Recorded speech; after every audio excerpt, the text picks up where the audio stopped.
കൂട്ടുകാരെ, ഞാൻ നിങ്ങളുടെ സിബി അങ്കിൾ.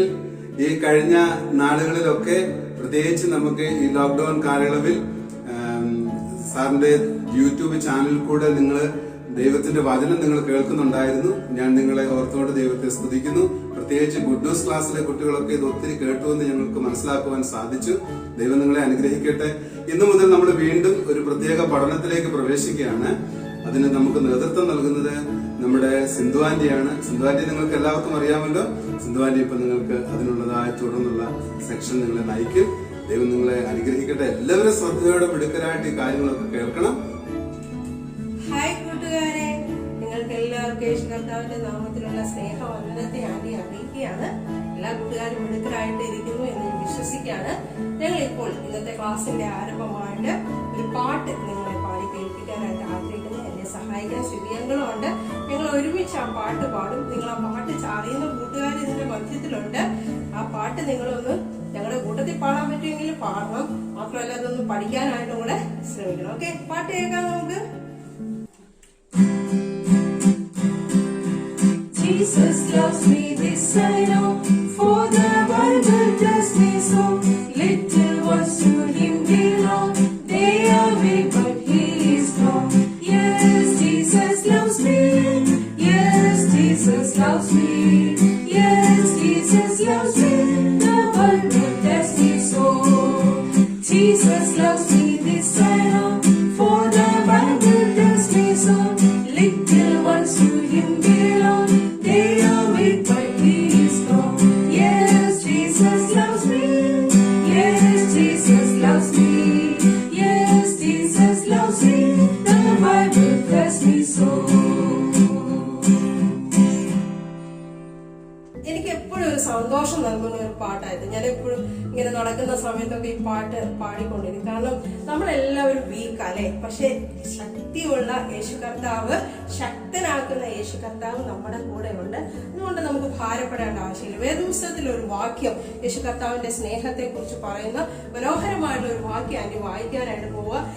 അതും നിങ്ങൾക്ക് അറിയാവുന്ന ഒരു വാക്യം തന്നെയാണ്. യോഹന്നാൻ എഴുതിയ സുവിശേഷം 3-ാം അധ്യായം അതിന്റെ 16-ാമത്തെ വാക്യം. നിങ്ങൾക്ക് അറിയാലോ അല്ലെ? ഏതാ വാക്യം?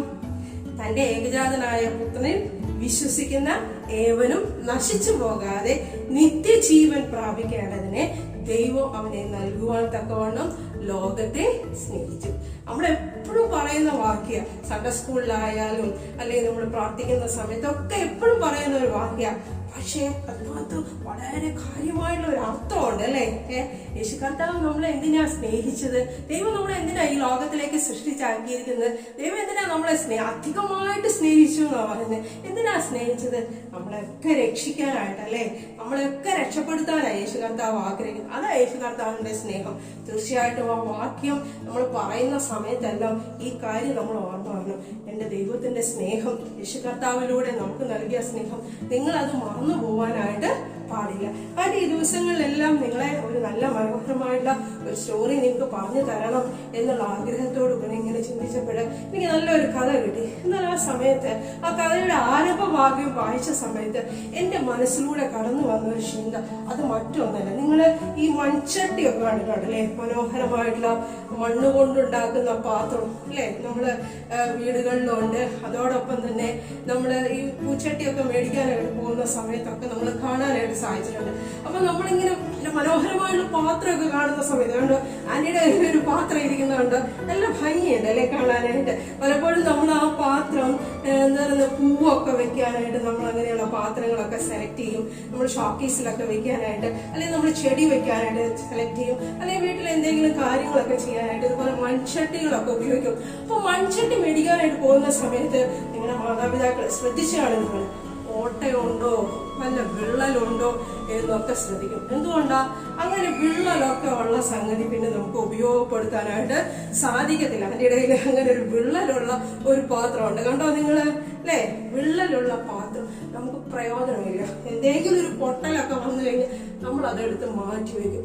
എപ്പോഴും നമ്മൾ ആഗ്രഹിക്കുന്നത് മനോഹരമായിട്ടുള്ള ഒരു പാത്രം. ആന്റി ഇങ്ങനെ ചിന്തിച്ചപ്പോഴും മനസ്സിലാക്കാനായിട്ട് സാധിച്ചത്, ഇത്ര മനോഹരമായിട്ട് ഇത് വരണമെങ്കിലേ നിങ്ങളൊന്ന് ചിന്തിച്ചു നോക്കിയേ, ഈ മൺചട്ടികൾ പാത്രങ്ങളൊക്കെ ഉണ്ടാക്കുന്നവര് അവരാദ്യം അവരുടെ കയ്യിൽ കിട്ടുന്നത് കളിമണ്ണാണ്. ഈ കളിമണ്ണ് ഉപയോഗിച്ചിട്ട് ഇതുപോലെയുള്ള പാത്രങ്ങൾ ഉണ്ടാക്കുന്നത് അവരേറ്റവും മനോഹരമായിട്ടുള്ള രൂപപ്പെടുത്തുവാനായിട്ട് ഇടയാക്കുന്നത്. അപ്പൊ കളിമണ്ണ് മനോഹരമായിട്ടുള്ള ഒരു പാത്രമായിട്ട് മാറും. എന്നെ കേൾക്കുന്ന പ്രിയ കൂട്ടുകാരെ, തീർച്ചയായിട്ടും ഈ കളിമണ്ണ് മനോഹരമായുള്ള പാത്രമായിട്ട് വലിയൊരു മാറ്റം സംഭവിക്കുന്നുണ്ട്. ദൈവം നമ്മളെ കുറിച്ച് ആഗ്രഹിക്കുക. ഞാൻ എടുക്കുന്ന ലെസണിനകത്ത് ഒരു ചെറുപ്പക്കാരന്റെ ജീവിതത്തിൽ, ഒരു ബാലന്റെ ജീവിതത്തിൽ നടന്ന വലിയൊരു മാറ്റത്തെ കുറിച്ചാണ് പഠിപ്പിക്കാനായിട്ട് നിങ്ങൾക്ക് കഥയിലൂടെ പറഞ്ഞു തരാനായിട്ട് പോകുന്നത്. നിങ്ങൾ എല്ലാവരും ശ്രദ്ധിച്ചിരിക്കണം കേട്ടോ. ആ ചെറുപ്പക്കാരൻ, അദ്ദേഹം ജനിച്ചത് ജർമ്മനി എന്ന് പറയുന്ന സ്ഥലത്താണ് ജനിച്ചത്. അദ്ദേഹത്തെ കുറിച്ച് പറയുവാണെങ്കിൽ അദ്ദേഹത്തിന്റെ പിതാവ് നല്ലൊരു മനുഷ്യനാണ്. അദ്ദേഹം ഹെർമുള്ളർ എന്നാണ് അദ്ദേഹത്തിന്റെ പേര്, പിതാവിന്റെ പേര്. നല്ല എക്സൈസ് ഡിപ്പാർട്ട്മെന്റിൽ ജോലി ചെയ്യുന്ന അദ്ദേഹമാണ്. നല്ല ഒത്തിരി സാമ്പത്തികമൊക്കെ ശേഷിയുള്ള ഏകദേശം 200 വർഷങ്ങൾക്ക് മുമ്പ് നടന്ന ഒരു ചരിത്രമായിട്ട് പറയുന്നത് കേട്ടോ. നിങ്ങൾ മറന്നു പോകരുത്. ആ പേരുകളൊക്കെ നിങ്ങൾ ഓർക്കുകയാണെങ്കിൽ നിങ്ങൾ പിന്നീട് ഇങ്ങനെയുള്ള കഥകളൊക്കെ കേൾക്കുമ്പോൾ നിങ്ങൾക്ക് ഓർക്കാനായിട്ട് സാധിക്കും. ഹെർമുള്ളർ എന്നാ പിതാവിന്റെ പേര്, അവന് അമ്മയുണ്ട്. അങ്ങനെ ഹെർമുള്ളറിനും അദ്ദേഹത്തിന്റെ ഭാര്യയ്ക്കും ഒരു മകൻ ജനിച്ചു. അദ്ദേഹത്തിന്റെ പേര് ജോർജ് എന്നാ പേര്. എന്താ പേര്? ജോർജ്. അങ്ങനെ ജോർജ് എന്തെഴുതി വളരും തോറും പപ്പയും മമ്മിയും അവന് കഥകളൊക്കെ പറഞ്ഞു കൊടുക്കും, പാട്ടൊക്കെ പാടി കൊടുക്കും. പക്ഷെ ഉണ്ടല്ലോ, ഇവൻ വളരും തോറും ഇവന് വലിയ സന്തോഷമൊന്നുമില്ല. പക്ഷെ അവനെ കുറിച്ച് പറയുന്നത് എന്താണെങ്കിൽ നല്ല മിടുക്കനായിട്ടുള്ള ഒരു ചെറുപ്പക്കാരന്, പക്ഷെ വലിയ സന്തോഷത്തിലൊന്നല്ല വളരുന്നത്. അവൻ പപ്പയും മമ്മിയും ഒക്കെ പറയുന്ന കാര്യങ്ങളൊക്കെ അനുസരിക്കും, അതൊക്കെ ശരിയാണ്. പക്ഷെ വലിയ സന്തോഷമൊന്നുമില്ലായിരുന്നു. ഓരോ ദിവസങ്ങളെ കടന്നുപോയി. ചെറുപ്പത്തിൽ അവന്റെ അപ്പം പറഞ്ഞു, എടാ എനിക്ക് നിന്നെ കുറിച്ച് ഒരു ആഗ്രഹമുണ്ട് എന്ന് പറഞ്ഞു. അപ്പൊ പപ്പോട് ചോദിച്ചു, എന്താ പപ്പ എന്നെ കുറിച്ച് പപ്പയുടെ ആഗ്രഹം? നീ ഉണ്ടല്ലോ, നീ ലൂതറൻ സഭയിൽ ഒരു പട്ടക്കാരനാകണം, അതായാലും നിന്നെ കുറിച്ചുള്ള ആഗ്രഹം എന്ന് പറഞ്ഞു. ഇത് കേട്ടപ്പോ അവൻ പറഞ്ഞു, പട്ടക്കാരനോ? അതെ, എനിക്ക് നിന്റെ മേലുള്ള ആഗ്രഹം, അതുകൊണ്ട് നീ നല്ല മിടുക്കനായിട്ട് പഠിക്കണേ എന്ന് പറഞ്ഞു. അവൻ എന്ത് ചെയ്തില്ല, അവന് നല്ലൊരു ഇംഗ്ലീഷ് മീഡിയം സ്കൂളിലൊക്കെ കൊണ്ട് ചേർത്തി, പപ്പയും മമ്മിയും കൊണ്ട് ചേർത്തി. അവൻ ആ സ്കൂളിൽ നല്ല മിടുക്കനായിട്ട് ശോഭിച്ചു. 100ൽ 100 മാർക്കൊക്കെ മേടിച്ചു. നിങ്ങൾക്ക് 100ൽ 100 തന്നെയല്ലേ കിട്ടാറല്ലേ? എല്ലാം മിടുക്കരായുള്ള നല്ല കുഞ്ഞുങ്ങളാണ് നിങ്ങൾ പഠിക്കുന്ന സ്കൂളിലൊക്കെ നിങ്ങൾ മിടുക്കര കുഞ്ഞുങ്ങളാ കേട്ടോ, നല്ല കുഞ്ഞുങ്ങളാ. ഓക്കെ, ഈ ഹെർമുള്ളറിന്റെ മകനായിട്ടുള്ള ഈ ജോർജിനും നല്ല മിടുക്കനാ. അവനെല്ലാ കാര്യങ്ങളും നല്ല ശാന്തമായിട്ടൊക്കെ പറയുന്നതൊക്കെ അനുസരിക്കും. അങ്ങനെ കുറച്ച് നാൾ കഴിഞ്ഞപ്പോഴുണ്ടല്ലോ, അവന് ഏകദേശം 12-13 വയസ്സായപ്പോൾ പെട്ടെന്ന് അവന്റെ അമ്മയ്ക്ക് ഒരു അസുഖം ബാധിച്ചു. അമ്മ ഈ ലോകത്തുനിന്ന് മാറ്റപ്പെട്ടു. പക്ഷെ അപ്പനാണെങ്കിൽ, പിതാവാണെങ്കിൽ, ഹെർമുള്ളറാണെങ്കിൽ ഈ മോനെ മാറോട് ചേർത്ത് പിടിച്ച് വളരെ സ്നേഹിച്ചാ വളർത്തിക്കൊണ്ടുവന്നു. പറഞ്ഞല്ലോ, പപ്പയുടെ ആഗ്രഹം പറഞ്ഞല്ലോ. പക്ഷെ ഈ ആഗ്രഹം പറയുമ്പോഴൊക്കെ ഇവന്റെ ഉള്ളില് ഞാൻ അച്ഛനാവണോ, ഞാൻ എന്താ ചെയ്യണ്ടേ, ഞാൻ അച്ഛനാവണോ, വലിയ താല്പര്യമൊന്നും അവനില്ല. എന്നാൽ അവന്റെ അപ്പന്റെ ആഗ്രഹമല്ലേ എന്ന് പറഞ്ഞുകൊണ്ട് ഇവനെ നിർബന്ധിച്ച് അദ്ദേഹം അവന്റെ പഠനം പൂർത്തീകരിച്ചപ്പോൾ, സ്കൂളിലെ കോളേജിലെ പഠനമൊക്കെ പൂർത്തീകരിച്ച സമയത്ത് അവനെ തിയോളജിക്കൽ കോളേജിൽ കൊണ്ടുവിടുവാനായിട്ട് ഇടയാക്കി. ഹാർലി യൂണിവേഴ്സിറ്റിയിലെ തിയോളജിക്കൽ കോളേജിൽ കൊണ്ടുവിടും. ആ കോളേജിൽ അവൻ പഠിക്കുന്ന സമയത്ത് കണ്ടോ മക്കളെ, അവൻ പഠിക്കുന്ന സമയത്തുണ്ടല്ലോ ഒരു വളരെ ശാന്തനായിട്ട് മൂകനായിട്ട് ആരോടൊന്നും മിണ്ടാതിരിക്കുന്നേ. അവന്റെ ഉള്ളിൽ ഇതാണോ എനിക്കിത് സന്തോഷമുള്ള കാര്യമാണോ എന്നുള്ളൊരു ചിന്തയോടുകൂടെ അവൻ വളരെ വിഷാദത്തോടു കൂടെ ഇരിക്കുന്നത്. അങ്ങനെ ദിവസങ്ങൾ കടന്നുപോയി. ആ സമയത്തൊക്കെ അവന്റെ പിതാവിന് പറഞ്ഞ കാര്യങ്ങൾ അവന് ഓർമ്മ വന്നു. അച്ഛനാവണോ എന്നുള്ളതാണ് അപ്പന്റെ ആഗ്രഹം. എന്നെ കേൾക്കുന്ന പ്രിയ കൂട്ടുകാരെ, പലപ്പോഴും നമുക്ക് വലിയ ആഗ്രഹങ്ങളൊക്കെ ഉണ്ടല്ലേ. നമ്മുടെ മാതാപിതാക്കൾക്ക് ആഗ്രഹമുണ്ട് നമ്മളെ കുറിച്ച്, അതുപോലെ നമുക്ക് ആഗ്രഹമുണ്ട്. പക്ഷേ നമ്മുടെ ആഗ്രഹം എപ്രകാരമുള്ളതാ അല്ലേ? ഈ നമ്മുടെ ജോർജ് ചിന്തിച്ചു, എനിക്ക് നല്ലതായിട്ട് കഴിവുണ്ട്, എനിക്ക് നല്ല ബുദ്ധിയുണ്ട്. മക്കളെ, അവൻ നല്ല ഒത്തിരി ഭാഷകളൊക്കെ പഠിക്കാനായിട്ട് തുടങ്ങി. ജർമ്മൻ ഭാഷ അവനറിയാം, ഫ്രഞ്ച് ഭാഷ അറിയാം, അങ്ങനെ പലതരത്തിലുള്ള ഭാഷകൾ. പിന്നെ മാത്രമല്ല, അവൻ മാത്സിനൊക്കെ മിടുക്കനാന്നാ പറയാം. നല്ല നല്ല മാർക്കുകളൊക്കെ കിട്ടി. മാത്രമല്ല ഒത്തിരി പൈസയൊക്കെ ഉണ്ട്. അപ്പൊ അവൻ പൈസ ചോദിക്കുന്ന സമയത്ത് പപ്പ എടുത്ത് കൊടുക്കും. അങ്ങനെ ഒരു കുറവുമില്ല, അങ്ങനെയുള്ള കാര്യങ്ങളിലൊന്നും ഒരു കുറവില്ല. പക്ഷെ എന്താ ഉണ്ടായെന്നറിയാമോ, എത്രയൊക്കെ ഉണ്ടെങ്കിലും നമ്മുടെ ജോർജ് മുള്ളറിനെ വല്ലാത്തൊരു വിഷമം, വല്ലാത്ത വല്ലാത്തൊരു സങ്കടം. അവൻ ദിവസങ്ങൾ ഇങ്ങനെ കടന്നു പോകാനായിട്ട് തുടങ്ങി. ഓരോ ദിവസം കടന്നു ചെല്ലും തോറും അവൻ യൂണിവേഴ്സിറ്റിയിൽ തിയോളജി കോളേജിൽ പഠിച്ചുകൊണ്ടിരിക്കുക. അച്ഛനാവാനായിട്ടാ പഠിക്കുന്നത്. പക്ഷേ അവന്റെ ഹൃദയത്തിലുണ്ടല്ലോ ഒരു സന്തോഷവും ഉണ്ടായില്ല. അവൻ ദിവസങ്ങൾ കടന്നുപോയി. ഒരു ദിവസം അവനിങ്ങനെ മനസ്സിൽ വിചാരിച്ചു എല്ലാം ഉണ്ട്, പക്ഷെ ഹൃദയത്തിൽ ഒരു സന്തോഷമില്ലല്ലോ. എന്നെ കേൾക്കുന്ന പ്രിയ കൂട്ടുകാരെ, ഞാൻ നിങ്ങളോട് പറയട്ടെ, പലപ്പോഴും അങ്ങനെയാണ്. നമ്മൾ മിടുക്കര, എല്ലാത്തിലും നല്ല മിടുക്കുണ്ട്, എല്ലാത്തിലും നല്ല നല്ല കഴിവുണ്ട്, നമ്മൾ 100-ൽ 100 ആണ്, എല്ലാം ഉണ്ട്, പക്ഷെ ഹൃദയത്തിൽ ഒരു സന്തോഷവും ഇല്ല. ഞാൻ പറയട്ടെ, ഈ സന്തോഷം ഇല്ലാത്തതിന്റെ കാരണം എന്താണെന്നറിയാമോ നിങ്ങൾക്ക്? അത് മറ്റൊന്നുമല്ല, കാരണം അവന്റെ ഹൃദയത്തില് യേശു കർത്താവില്ലായിരുന്നു. മാത്രമല്ല, ബാക്കി പുറമേ ഉള്ള എല്ലാ കാര്യങ്ങളുണ്ടെങ്കിലും അവന്റെ ഹൃദയത്തില് യേശുപ്പച്ചനില്ലായിരുന്നു. അവന്റെ ജീവിതത്തിൽ ഒരു വിശുദ്ധിയോടുകൂടിയല്ല അവൻ ജീവിക്കുന്നത്. പുറമേയൊക്കെ മറ്റുള്ളവരുടെ മുമ്പിൽ നല്ല മിടുക്കനാ കേട്ടോ, അവർ പറയുന്നതൊക്കെ അനുസരിക്കും, നല്ല കാര്യങ്ങളൊക്കെ ചെയ്യും. പക്ഷെ ഉള്ളിന്റെ ഉള്ളില് അവൻ ദൈവത്തിന് ഇഷ്ടമില്ലാത്ത കാര്യങ്ങൾ ചിന്തിക്കുന്നു, ദൈവത്തിന് ഇഷ്ടമില്ലാത്ത കാര്യങ്ങൾ പ്രവർത്തിക്കുന്നു. അവൻ ആരും കാണാതെ രഹസ്യമായിട്ട് ദൈവത്തിന് ഇഷ്ടമില്ലാത്ത കാര്യങ്ങൾ പ്രവർത്തിക്കുന്നു. പ്രിയ കൂട്ടുകാരെ, ചില കുഞ്ഞുങ്ങളൊക്കെ മുഖത്ത് നോക്കുമ്പോൾ ആണ്ടിങ്ങനെ വിചാരിക്കും എല്ലാ സൗന്ദര്യങ്ങളും ഉണ്ടല്ലോ, സൗന്ദര്യമുണ്ട്, നല്ല ഭംഗിയൊക്കെ ഉണ്ട്, പൈസയൊക്കെ ഉണ്ട്, മാത്രമല്ല കഴിവുണ്ട്, നല്ല മിടുക്കരൊക്കെയാ. പക്ഷെ ഒരു സന്തോഷവും ഇല്ല. അവരുടെ ഉള്ളില് അവരുടെ ജീവിതത്തിൽ ഒരു സന്തോഷവും കാണുന്നില്ല. അവരിങ്ങനെ മുഖമായിട്ടൊക്കെ ഇരിക്കുന്നത് കണ്ടിട്ടുണ്ട്. നോക്കിക്കേ, രഹസ്യമായിട്ട് നമ്മുടെ ജീവിതത്തിൽ ഉണ്ടാകുന്ന അരുതായ്മകള് അല്ലേ, അതിനൊരു പേര് പറയും, നിങ്ങൾ കേട്ടിട്ടുണ്ട്. അതിന് പറയുന്ന പേരാ പാപം എന്ന് പറയുന്നത്. പാപം എന്ന് പറയുന്നത് ദൈവത്തിന് ഇഷ്ടമില്ലാത്തതെല്ലാം. ഞാൻ പറഞ്ഞു മിടുക്കരാ, പുറമേക്ക് മിടുക്കരാ, എല്ലാവരുടെ മുമ്പിലും നല്ല മിടുക്കരാ, പക്ഷേ ഹൃദയത്തില് വിശുദ്ധിയില്ലാത്ത, ദൈവത്തിന് ഇഷ്ടമില്ലാത്ത കാര്യങ്ങൾ പറയും. അത് രഹസ്യമായിട്ടാ കുഞ്ഞുങ്ങൾ പറയത്തുള്ളൂ കേട്ടോ. ആ പപ്പയും മമ്മിയും കേൾക്കുകയൊന്നും പറയത്തില്ല, രഹസ്യമായിട്ടാ പറയത്തുള്ളൂ. അപ്പൊ എന്തുകൊണ്ടായെന്നറിയാവോ? രഹസ്യമായിട്ട് പറയുമ്പോൾ നമ്മൾ തികച്ചും പാപത്തിന്റെ അധീനതയിലേക്ക് വന്നുകൊണ്ടിരിക്കുക. നമുക്കറിയത്തില്ല, നമ്മൾ പറയും ഓ ഞാനൊരു തെറ്റും ചെയ്യുന്നില്ലല്ലോ, ഞാനൊരു പാപവും ചെയ്യുന്നില്ലല്ലോ. പക്ഷേ എന്തെല്ലാം തെറ്റുകുറ്റങ്ങളാണ് നമ്മുടെ ഉള്ളത് അല്ലേ? അനുസരണക്കേടുണ്ട്, പറയുന്ന അനുസരിക്കാനായിട്ട്. കൊച്ചു കുഞ്ഞുങ്ങളൊക്കെ അനുസരിക്കും കേട്ടോ. ഇച്ചിരി കൂടി വലുതായി വരുമ്പോ മമ്മിക്ക് അങ്ങനെ പറഞ്ഞാൽ മതിയില്ലേ, പപ്പയ്ക്ക് അങ്ങനെ പറഞ്ഞാൽ മതിയില്ലേ, എനിക്കൊന്നും പറ്റത്തില്ല. ഈ ദിവസങ്ങളിലുണ്ടല്ലോ നമ്മൾ ഈ ഓൺലൈൻ ക്ലാസ്സുകളൊക്കെ അല്ലേ, പപ്പയും മമ്മിയും എടാ പഠിക്കടാ, നോക്കിയിരുന്ന് ശ്രദ്ധിക്കടാ, ഹോംവർക്ക് ചെയ്യടാ, എനിക്കിപ്പോ സമയമൊന്നുമില്ല, ഞാനിപ്പോ ചെയ്യുന്നില്ല, എനിക്കിപ്പോ പുറത്ത് പോകണം, എനിക്ക് കളിക്കാൻ പോകണം. എല്ലാം പ്രശ്നങ്ങളാണ് ഉണ്ടാക്കുന്നത്. അതെന്തുകൊണ്ടാണ് ഉണ്ടാക്കുന്നത്? ഈ അനുസരണക്കേടൊക്കെ വരുന്ന എന്തുകൊണ്ടാ? ദൈവത്തിന് ഇഷ്ടമില്ലാത്ത പ്രവൃത്തിയായില്ല, പാപം നമ്മുടെ ഹൃദയത്തിലുള്ളതാ. കൊച്ചുമോളന്റെ ജീവിതത്തിൽ അങ്ങനെ തന്നെയാണ്. എനിക്കെല്ലാം ഉണ്ട്, പപ്പയുടെ മമ്മിയുടെ ഒക്കെ മുമ്പിൽ നല്ല മിടുക്കനാ, മറ്റുള്ളവരുടെ മുമ്പിലൊക്കെ മിടുക്കനാ, പക്ഷേ അവന്റെ ഹൃദയത്തിൽ ഒരു വിശുദ്ധി ഇല്ലായിരുന്നു. അവൻ നല്ലത് ചിന്തിക്കാനോ പ്രവർത്തിക്കാനോ അവന് സാധിക്കുന്നില്ലായിരുന്നു. എന്നെ കേൾക്കുന്ന പ്രിയ കുഞ്ഞുങ്ങളെ, ഈ ജോർജ് മുള്ളർ അങ്ങനെ ക്ലാസ്സിലിരിക്കുക, തിയോളജിക്കൽ കോളേജിലായിരിക്കുന്നു. അവരിങ്ങനെ ഇരുന്നുകൊണ്ടിരിക്കുന്ന സമയത്ത് ഇത് കണ്ടുകൊണ്ട് എപ്പോഴും അവൻ്റെ ഒരു കൂട്ടുകാരൻ അവൻ്റെ അടുത്തോട്ട് വരും. അവന്റെ പേര് ബെറ്റ എന്നാ പേര് കേട്ടോ. ആ ബെറ്റ എന്ത് ചെയ്തെന്നറിയാവോ? ഇവനെ വിളിച്ചു ചോദിച്ചു, ഞാൻ പലപ്പോഴും ശ്രദ്ധിച്ചിട്ടുണ്ട്, നീ നല്ല മിടുക്കനൊക്കെയാ, പഠിക്കാനൊക്കെ നല്ല മിടുക്കനാ, പക്ഷേ നിനക്ക് എന്താ ഒരു ഏകാന്തത, നീ എന്താ ആരോടൊന്നും മിണ്ടാത്തത്, നീ എന്തിനാ മുഖമായിട്ട് ഇരിക്കുന്നേ? എനിക്ക് ഒരു കുഴപ്പമില്ല, ഞാൻ നല്ല കുട്ടിയാ, എനിക്കൊരു കുഴപ്പമില്ല. പക്ഷെ വീണ്ടും വീണ്ടും ചോദിച്ചു. ഒരു ദിവസം ബെറ്റ പറഞ്ഞു, ഞാനേ ഇവിടെ അടുത്തുള്ള ഒരു പ്രയറിന് പോകുന്നുണ്ട്, പ്രാർത്ഥനയ്ക്ക്, നീ എന്റെ കൂട്ടത്തിൽ വരുന്നു ചോദിച്ചു. ഞാനില്ല അല്ലേ. പ്രാർത്ഥനയ്ക്ക് പോകുന്നത് ചിലർക്ക് ഇഷ്ടമില്ല, ചില പിള്ളേർക്ക് പ്രാർത്ഥനയ്ക്കൊക്കെ പോവാന്ന് പറഞ്ഞാൽ ദിവസം വായിക്കുക, പ്രാർത്ഥിക്കുക എന്നൊക്കെ പറയുന്ന ചില പിള്ളേർക്ക് ഇഷ്ടമില്ല. നിങ്ങൾക്ക് അറിയാലേ കാരണം എന്താന്നുള്ളത്. നോക്കി ഈ നമ്മുടെ ജോർജ് മുള്ളർ ഞാൻ വരുന്നില്ല പ്രാർത്ഥനയ്ക്കൊന്നും, എനിക്ക് ഇഷ്ടമല്ല പ്രാർത്ഥനയ്ക്ക് വരുന്നത്. പ്രിയ കൂട്ടുകാരെ, ബെറ്റ 2-3 പ്രാവശ്യം വിളിച്ചു. എല്ലാ പ്രാവശ്യവും പ്രാർത്ഥനയ്ക്ക് മുമ്പ് ഇവനെ വിളിക്കും, വരുന്നോടാ പ്രാർത്ഥനയ്ക്ക് പോവാ.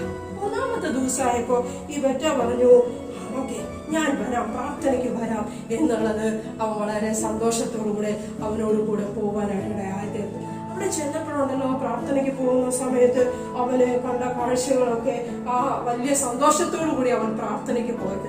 ആ പ്രാർത്ഥനയ്ക്ക് ചെന്നപ്പോൾ ഇവന്റെ മനസ്സിൽ ഉള്ളിലൊരു ചിന്ത, ചെല്ലുമ്പോ എന്നെ ആരെങ്കിലും മൈൻഡ് ചെയ്യോ, എല്ലാവരും എന്നോട് എന്നോട് സംസാരിക്കുമോ, ഞാനിങ്ങനെ മാറി നിൽക്കേണ്ടതായിട്ട് വരുമോ, എന്തായിരിക്കും എനിക്ക് അവിടുത്തെ അവസ്ഥ? എന്താണ്ടായെന്നറിയാവോ? അവൻ നോക്കിയ സമയത്ത് ഇവനകത്തോട് ചെന്ന് പ്രാർത്ഥനയ്ക്ക് മീറ്റിങ്ങിന് അകത്തോട് ചെന്ന സമയത്ത് അവനെ സ്വാഗതം ചെയ്യുന്നു. മാത്രമല്ല അവൻ നോക്കിയപ്പോഴുണ്ടല്ലോ അവിടുത്തെ ഒരു സാറ് മുട്ടുമേ നിന്ന് പ്രാർത്ഥിക്കുന്നു. ആർക്ക് വേണ്ടിയിട്ടാണെന്നറിയാവോ? ഈ ജോർജ് മുള്ളറിന് വേണ്ടി പ്രാർത്ഥിക്കുക മുട്ടുമേ നിന്നുകൊണ്ട്.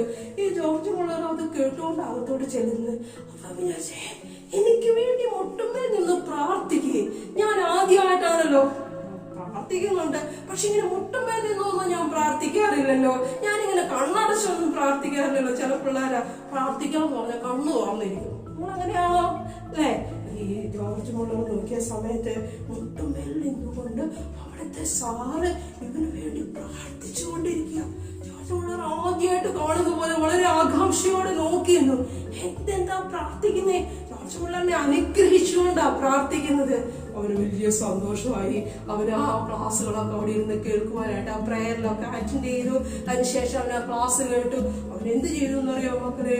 അവൻ മടങ്ങി അവന്റെ റൂമിലോട്ട് വന്നു. ഹോസ്റ്റലിലെ അവന്റെ റൂമില് ആ കിടക്കയില് കയറി കിടന്നപ്പോൾ അന്ന് അവൻ പ്രാർത്ഥനയ്ക്ക് പോയ കാര്യങ്ങൾ അവന്റെ മനസ്സിലൂടെ ഇങ്ങനെ കടന്നു. അവൻ നോക്കിയപ്പോൾ അവന്റെ സാർ അവന് വേണ്ടി പ്രാർത്ഥിക്കുന്നു. എന്നെ കേൾക്കുന്ന പ്രിയ കൂട്ടുകാരെ, പല മാതാപിതാക്കളും പറയുന്നുണ്ട് ഞങ്ങളുടെ മക്കൾക്ക് വേണ്ടി കണ്ണുനീരോടെ പ്രാർത്ഥന. കേട്ടിട്ടുണ്ടോ? നിങ്ങളുടെ മമ്മി പ്രാർത്ഥിക്കുന്നത്, നിങ്ങളുടെ പപ്പ പ്രാർത്ഥിക്കുന്നത് കേട്ടിട്ടുണ്ടോ?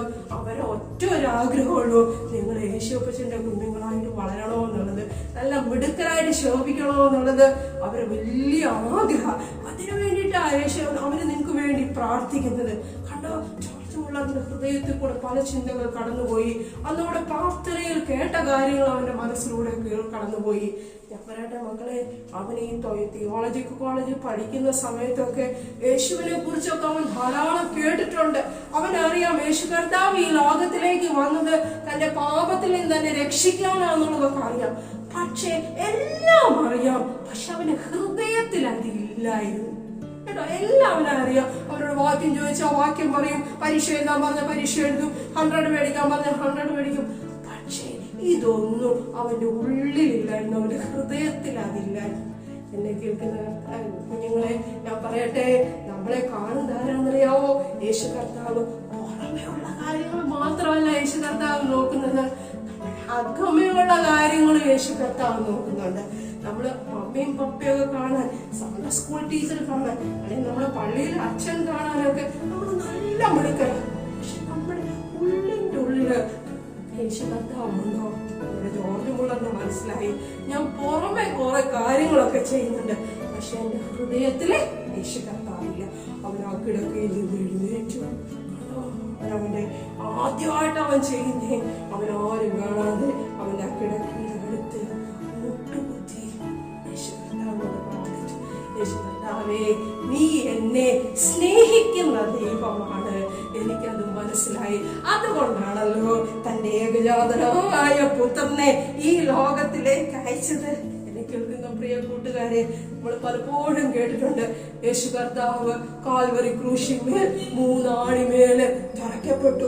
അവന്റെ തലയിൽ മുൾക്കിരീടം ചാർത്തി, എത്രമാത്രം രക്തം അവന്റെ ശരീരത്തിലൂടെ ഒഴുകി, എത്രമാത്രം സങ്കടം അനുഭവിച്ചു.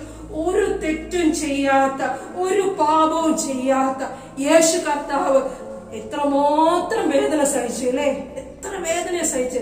ചില കുഞ്ഞുങ്ങളൊക്കെ കണ്ടിട്ടുണ്ട്, അങ്ങനെയുള്ള ഫിലിമൊക്കെ കാണുമ്പോൾ ഇരുന്ന് കരയുന്നതൊക്കെ കണ്ടിട്ടുണ്ട്. തീർച്ചയായിട്ടും വളരെ സങ്കടകരമായിട്ടുള്ള അനുഭവം. ഒരു തെറ്റും ചെയ്യാത്ത ആള് ഇത്രമാത്രം വേദന അനുഭവിച്ചത് എന്തിനു വേണ്ടിയിട്ടാണെന്നറിയാവോ? യേശു കർത്താവ് ഈ പാപം മുഴുവൻ ഏറ്റെടുത്ത് നമ്മുടെ രക്ഷയ്ക്ക് വേണ്ടിയിട്ടാ. കുഞ്ഞുങ്ങളെ, യേശുപ്പച്ചൻ ഇത്രമാത്രം വേദന അനുഭവിച്ചത് നിങ്ങളുടെ രക്ഷയ്ക്ക് വേണ്ടിയിട്ടാ, ആന്റിയുടെ രക്ഷയ്ക്ക് വേണ്ടിയിട്ടാ. എന്തിനാണെന്നറിയാവോ? നമ്മളെ രക്ഷിച്ച് സ്വർഗരാജ്യത്തെ കൊണ്ടുപോകാൻ വേണ്ടിയിട്ട്. നമ്മൾ ചോദിച്ചുള്ള കണ്ണീരോട് അവിടെ ഇരുന്ന് പ്രാർത്ഥിച്ചു. എന്താ പ്രാർത്ഥിച്ചതെന്നറിയാവോ? യേശുപ്പച്ച, എനിക്കറിയാം നീ ഇതൊക്കെ ചെയ്തത്, പക്ഷെ എന്റെ പാപത്തിന് വേണ്ടിയിട്ടാണ്, എനിക്ക് വേണ്ടിയിട്ടാണ്, എന്റെ സ്വർഗത്തിലേക്ക് കൊണ്ടുപോകാനാണെന്നുള്ളത് എനിക്ക് അറിയത്തില്ലായിരുന്നു യേശുപ്പച്ച. ഞാൻ അതിന്ന് മനസ്സിലാക്കുന്നു. എന്റെ തെറ്റുകുറ്റങ്ങൾ എന്നോട് ക്ഷമിക്കണേ. കണ്ടോ?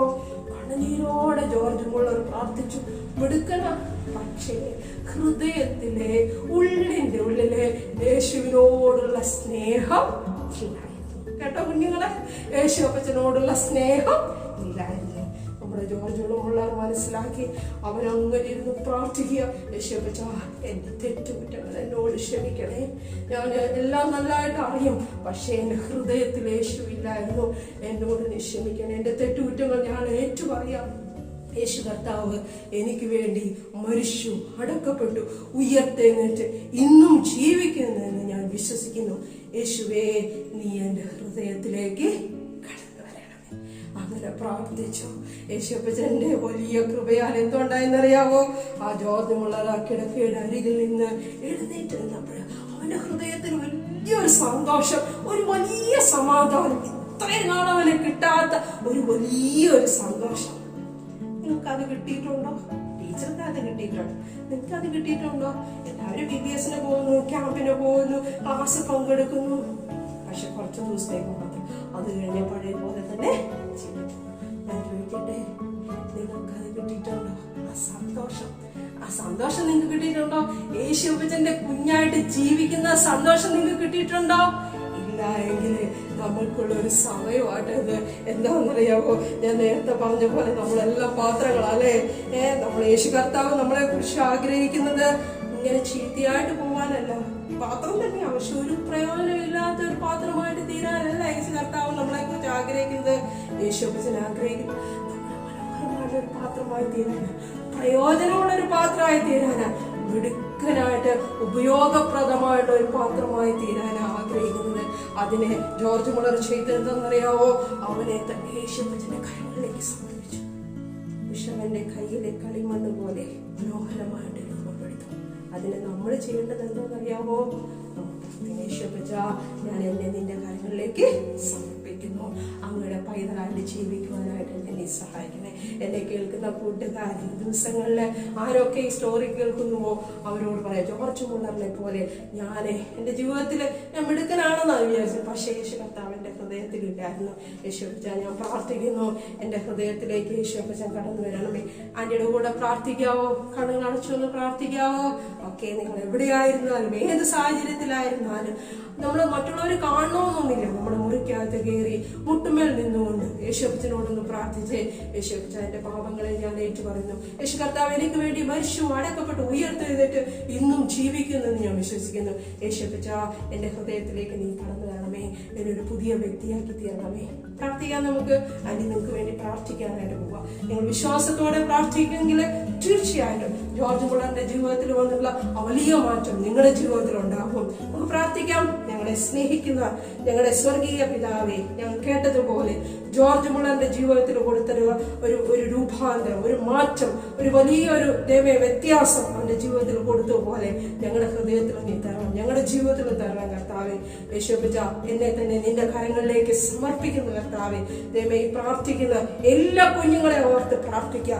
ഈ എപ്പിസോഡ് കാണുന്ന എല്ലാ മക്കളെ ഓർത്ത് പ്രാർത്ഥിക്കുക കർത്താവേ. അവരുടെ ജീവിതത്തിൽ അവരൊക്കെ നല്ല കുഞ്ഞുങ്ങളാ കർത്താവേ, പുറമെ അവരെല്ലാം നല്ലതാ, എന്നാൽ അവരുടെ ഹൃദയത്തിനകത്ത് യേശു ഉണ്ടോ എന്നുള്ള ഒരു ചിന്ത അവരെ ഭരിക്കുവാനും യേശുവിനെ അവർ സ്വന്തം രക്ഷിതാവും കർത്താവുമായി സ്വീകരിക്കുവാനും യേശുപ്പച്ചന്റെ കുഞ്ഞുങ്ങളായിട്ട് വളരുവാനും തക്കമാണ് എല്ലാ കുഞ്ഞുങ്ങളെയും നീ ഇടയാക്കണമേ എന്ന് പ്രാർത്ഥിക്കുക. ഈ സ്റ്റോറി കേൾക്കുന്ന എല്ലാ മക്കളെയും യേശുവിന്റെ നാമത്തിനടികൾ പ്രാർത്ഥിക്കുക. വലിയൊരു രൂപാന്തരം നീ അവർ കൊടുക്കണമേ എന്ന് പ്രാർത്ഥിക്കുന്നു കർത്താവേ. ഈ പ്രാർത്ഥന കേട്ടതിനായി നന്ദി പറയുന്നു. സകലവും യേശുവിന്റെ നാമത്തിൽ തന്നെ. ആമേൻ.